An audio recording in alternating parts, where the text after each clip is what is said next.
ഇന്ന് നമുക്ക് ഭോപ്പാലിലേക്കൊരു യാത്രയായാലോ.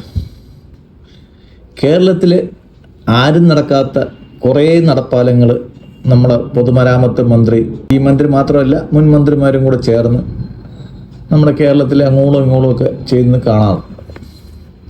നേമത്തൊന്നുണ്ട്, അത് അടിപ്പാതയാണ്, ആരും നടക്കാത്തൊരു അടിപ്പാത. കിഴക്കേക്കോട്ടയുണ്ട്, പട്ടത്തുണ്ട്, തിരുവല്ലത്തുണ്ട്. ഇങ്ങനെ ആവശ്യമില്ലാത്ത കുറേ പാതകളുണ്ടാക്കി കുറേ PWD കോൺട്രാക്ടർമാരൊക്കെ നന്നായി.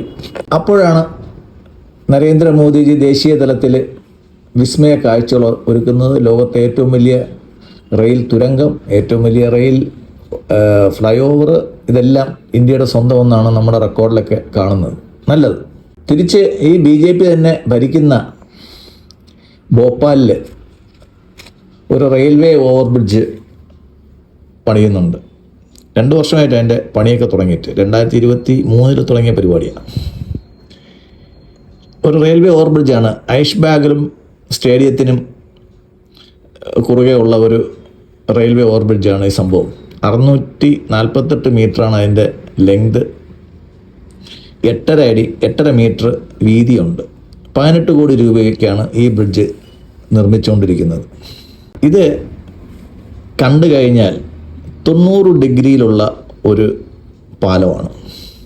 ഈ പാലത്തിൽ കൂടെ ഒരു വണ്ടിക്കും പോകാൻ പറ്റില്ല എന്ന് ഒരുമാതിരിപ്പെട്ട വിദ്യാഭ്യാസമുള്ളവർക്കൊക്കെ മനസ്സിലാവും. പിന്നെ നമുക്കൊരു ആശ്വാസം എന്ന് വെച്ച് കഴിഞ്ഞാൽ 18 കോടി രൂപ ചിലവാക്കിയതല്ലേ, 2 വീലേഴ്സിന് ഒരു 1 വേ ആയിട്ട് ഉപയോഗിക്കാൻ പറ്റും. പിന്നെ കുറച്ച് പേർക്ക് നടപ്പാലമായിട്ട് ഉപയോഗിക്കാൻ പറ്റും.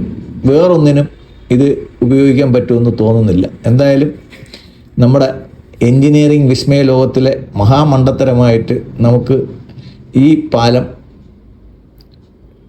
ഓർക്കപ്പെടുമെന്ന് നമുക്ക് വിശ്വസിക്കാം. നന്ദി, നമസ്കാരം.